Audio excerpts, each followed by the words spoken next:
Salut les amis, on est parti aujourd'hui pour le 1339e épisode de l'After Zap Image. Avant de débuter, n'hésitez pas à me laisser des questions dans la barre de commentaires pour la prochaine FAQ qui sera publiée dans quelques jours. Je pense que ça sera dimanche. Nous, on démarre les amis avec les résultats de la veille en Ligue des Nations avec notamment une belle affiche du côté de Munich. L'Allemagne qui recevait l'Angleterre, score final 1 partout. L'Italie s'est imposée 2-1 face à la Hongrie. Le carton aussi de la Turquie qui s'impose très largement 6-0 face à la Lituanie. On démarre avec le résultat de la Mannschaft qui recevait donc les Three Lions anglais. Un partout dans cette rencontre, Jonas Hoffmann à la 50e sur une très belle ouverture de Joshua Kimmich. Et bon, on va pas se mentir, mais je pense que Jordan Pickford peut faire mieux sur ce but de Jonas Hoffmann. Et puis égalisation d'Harry Kane à la 88e minute sur penalty dans un match très équilibré avec beaucoup d'occasions, beaucoup de situations de part et d'autre. Regardez les maillots que portaient hier les joueurs allemands, ce sont les maillots de la sélection féminine qui participera à l'Euro dans un gros mois maintenant, donc pour soutenir le football féminin et la sélection féminine. Hier, les hommes ont donc porté les maillots de la sélection féminine et c'est pour ça qu'il n'y avait que 2 étoiles sur le logo. Ensuite, on jette un coup d'œil, les amis, à cette belle image, cet avant-après. Jamal Musiala et Jude Bellingham, de l'amitié sur les terrains, mais aussi en dehors. Alors, Jamal Musiala, il a connu la sélection anglaise quand il était jeune. Maintenant, il a choisi l'Allemagne. Jude Bellingham, lui, est resté avec l'Angleterre. 2 statistiques sur Harry Kane du côté de la sélection anglaise hier. Harry Kane a inscrit son 50e but en sélection en 71 matchs. Ce sont tout de même des statistiques très impressionnantes, dignes tout simplement des meilleurs. 71 matchs, 50 buts pour Harry Kane. Il n'est plus qu'à 3 réalisations du meilleur buteur de l'histoire de la sélection anglaise, à savoir Wayne Rooney et ses 53 buts. 3 buts encore pour Harry Kane pour devenir le meilleur buteur de l'histoire de la sélection anglaise. Et d'ailleurs, une petite information aussi assez sympa. Harry Kane 50 buts. Hier, si l'on cumule le nombre de buts de tous les joueurs qui étaient présents du côté anglais sur le terrain, on n'atteint même pas les 50 buts. C'est quand même assez incroyable.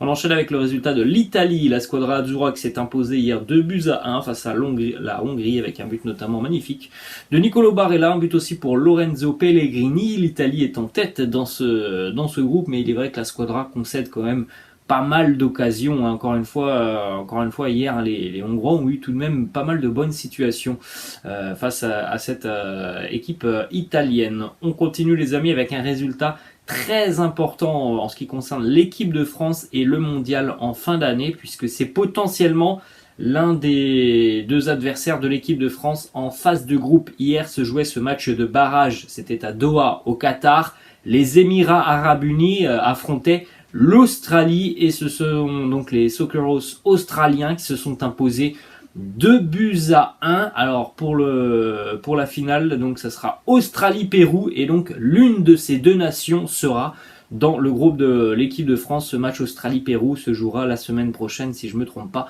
Ça sera mardi. Ensuite, on enchaîne avec des informations en ce qui concerne l'équipe de France. Premièrement, il y avait pas mal d'absents hier lors de la séance d'entraînement des Bleus. Kylian Mbappé, Moussa Diaby, Presnel Kimpembe, Adrien Rabiot et Christopher Nkunku. Tous ces joueurs étaient absents hier de la séance d'entraînement. C'est évidemment assez inquiétant.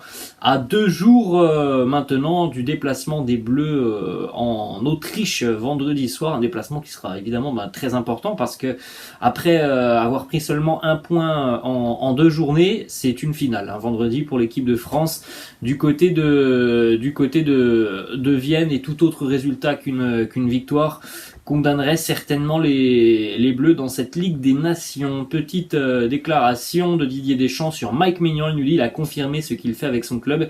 Il fait des arrêts décisifs. J'ai de la chance de l'avoir. J'ai aussi beaucoup de chance d'avoir 2 très grands gardiens à ma disposition.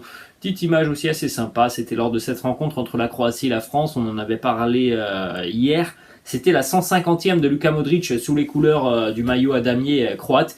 Et voilà cette belle petite photo qui a été postée sur Instagram par Luka Modric lui-même. Petite photo avec Didier Deschamps et ce maillot offert par l'équipe de France. Ce maillot floqué du nom de Modric et de ce 150.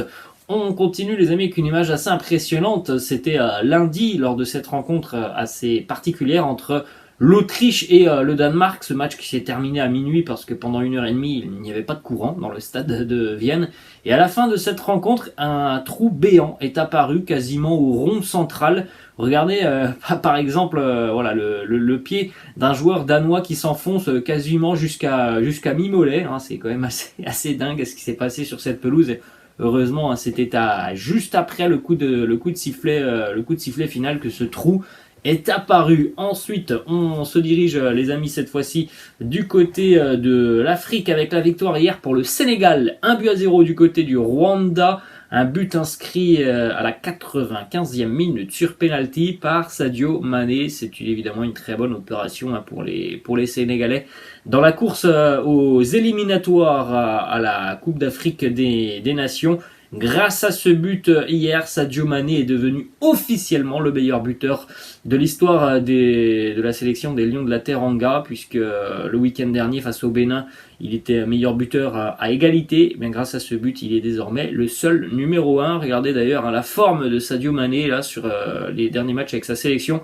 Triplé face au Bénin, but hier face au Rwanda, tout va très bien pour Sadio Mané. On enchaîne les amis avec quelques informations cette fois-ci du côté de la Ligue 1. Premièrement, vous pouvez jeter un petit coup d'œil à la carte de la Ligue 1 pour la saison 2022-2023. Vous faites un petit arrêt sur image pour découvrir tout ça, avec notamment le retour par exemple de la JOCR, mais aussi de Toulouse et de l'AC Ajaccio. On enchaîne avec cette information sur la reprise du championnat de Ligue 1.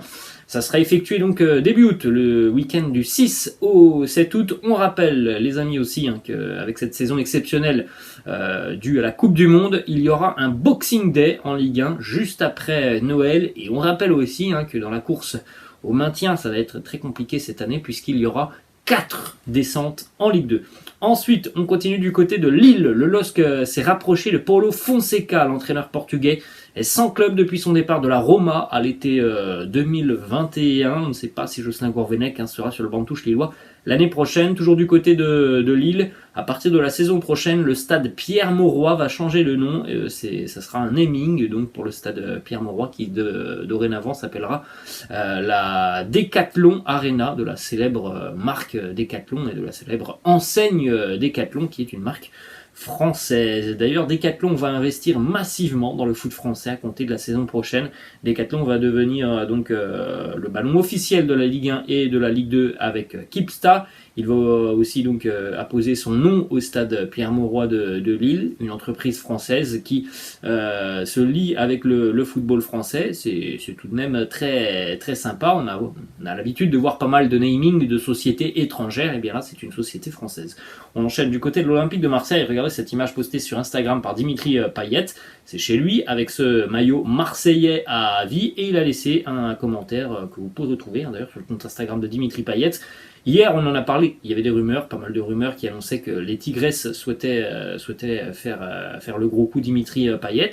Dimitri Payet, il s'est exprimé, il nous dit « Pour ceux qui n'ont pas bien compris ou pour ceux qui en doutent encore, je suis Marseillais à vie. Je jouerai ici jusqu'à ma dernière force. Je finirai ma carrière dans ce club. » Parce que je l'aime, parce que ce club, je m'y sens comme chez moi, et ce que je vis ici, je ne le retrouverai nulle part ailleurs. Donc voilà, le débat est clos, Dimitri Payet sera marseillais l'année prochaine. On se dirige du côté de Paris, les amis, une information, une déclaration de Leandro Paredes qui a annoncé hier qu'il ne quittera pas le Paris Saint-Germain cet été. Il nous dit « Je reste au PSG la saison prochaine ». Assez bizarre, hein, on a très peu de joueurs quand même du côté de Paris qui souhaitent quitter le club. Après, bon, dit Leandro Paredes, c'est tout de même un cas à part. Hein. C'est quelqu'un qui joue beaucoup. On a l'habitude de voir du côté de Paris, voilà, certains joueurs qui ne jouent quasiment jamais, vouloir tout de même continuer l'année prochaine. Bon, pour Leandro Paredes, c'est compréhensible. Hein. C'est un profil tout de même, je trouve intéressant pour le PSG. On rappelle quand même qu'il y a 2-3 mois, Beaucoup de rumeurs annonçaient que le PSG voulait se séparer de lui, donc on en saura certainement plus dans les prochaines semaines. Ensuite, on a une déclaration de Mauricio Pochettino qui nous dit: le président expliquera son nouveau projet sous peu, mais je suis très calme. Alors, on attend toujours les informations et les déclarations de Nasser qui devaient arriver déjà, je crois, la semaine dernière, hein, parce que si je me souviens bien, il avait annoncé de gros changements lors de la conférence de presse de la prolongation de contrat de Kylian Mbappé. Il avait dit on en parlera la semaine prochaine. Bon, je crois que ça fait 15 jours maintenant qu'on attend ce qui va se passer du côté du Paris Saint-Germain, même si on a bien compris qu'il allait y avoir des changements. On poursuit avec cette information qui concerne André Di Maria, qui n'a absolument aucun accord avec la Juventus. André Di Maria souhaite un contrat d'1 an. La Juventus, visiblement, lui proposerait un petit peu plus. Il y a le Barça qui se montre très intéressé. Xavi, l'entraîneur du Barça, a déjà appelé André Di Maria pour discuter des conditions d'une éventuelle offre du FC Barcelone. On poursuit toujours du côté de la Ligue 1, les amis, avec une arrivée à Lens, un nouveau Polonais qui arrive à Lens. Adam Buksa, buteur polonais de Major League Soccer, il évoluait du côté de la franchise des New England Revolution. Il s'est engagé donc avec le Racing Club de Lens. Il a inscrit 11 buts et délivré 2 passes décisives en 13 matchs cette saison. C'est tout de même des stats assez sympas, c'est-à-dire qu'il est décisif à chaque match, puisque voilà, c'est un ratio de 13 fois décisif en 13 matchs. On poursuit du côté de Lille avec cette fois-ci un accord verbal entre Renato Sanchez et l'AC Milan. Le club lombard négocie désormais avec Lille pour un transfert qui devrait avoisiner les 18 à 20 millions d'euros. Toujours du côté de la Ligue 1, cette fois-ci on va à Lyon avec la prolongation de contrat de l'international portugais et gardien de l'Olympique Lyonnais, Anthony Lopez, qui continue l'aventure jusqu'en 2025 avec les Goons. Cette fois-ci on se dirige à Bordeaux. Là aussi c'est une information qui concerne le gardien de but des Girondins de Bordeaux. Bon, ça a été une saison très difficile pour lui. Benoît Costil qui est libre de tout contrat et donc qui ne jouera pas à Bordeaux l'année prochaine. Il y a peut-être des équipes qui seront intéressées par Benoît Costil, qui reste tout de même un gardien très expérimenté, qui a vécu, il est vrai, une saison galère du côté de Bordeaux.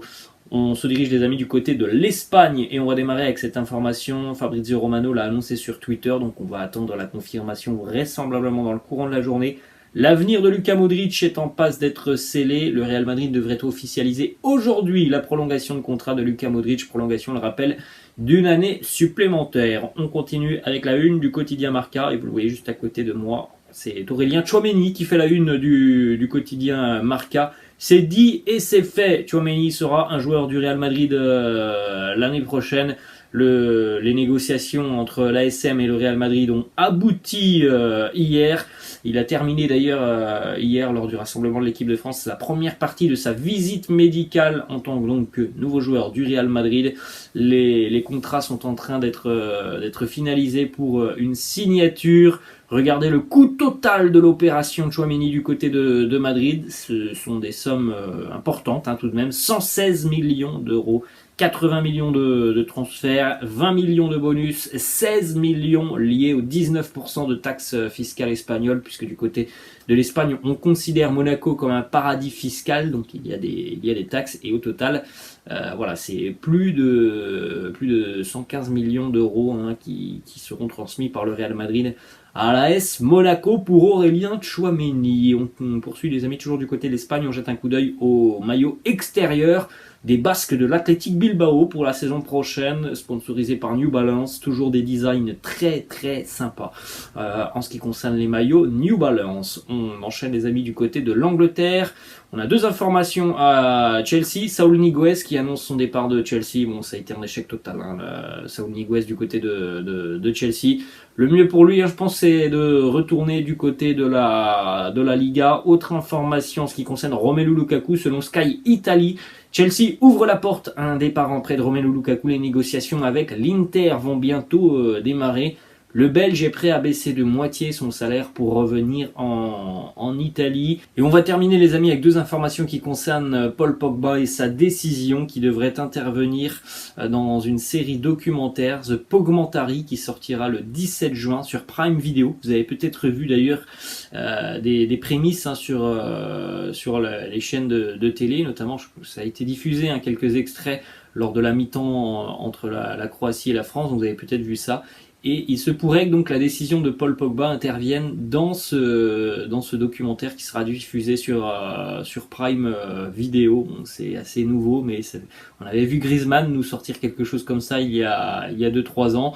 Bon, je suis pas sûr que ce soit la bonne méthode pour dévoiler son transfert. Donc moi personnellement, je ne regarderai pas ce documentaire sur Paul Pogba. Je ne sais pas s'il y aura un épisode ou plusieurs épisodes. En tout cas, le 17 juin, vous pourrez retrouver ce documentaire sur Prime Video. Petite déclat de Paul Pogba qui me dit: je veux le meilleur pour moi, je ne m'intéresse qu'au fait de jouer au foot et d'être moi-même, je veux m'amuser, sinon je ne peux pas tout donner, je cherche juste ça. Voilà la déclaration de Paul Pogba: je veux m'amuser, sinon je ne peux pas tout donner. Bon, on a vu un Paul Pogba quand même parfois très décevant sur les dernières saisons, et on a aussi l'impression que parfois Paul Pogba n'était pas qu'un simple footballeur, mais beaucoup plus que ça, et notamment une personne très influente des réseaux sociaux. Mais c'est pas facile de concilier la vie d'influenceur et la vie de footballeur. Voilà les amis, la fin de cette vidéo, j'espère que ça vous a plu. N'hésitez pas comme d'habitude à lâcher un petit pouce bleu, n'hésitez pas à vous abonner à la chaîne. Je vous laisse, je vous dis à la prochaine, ciao.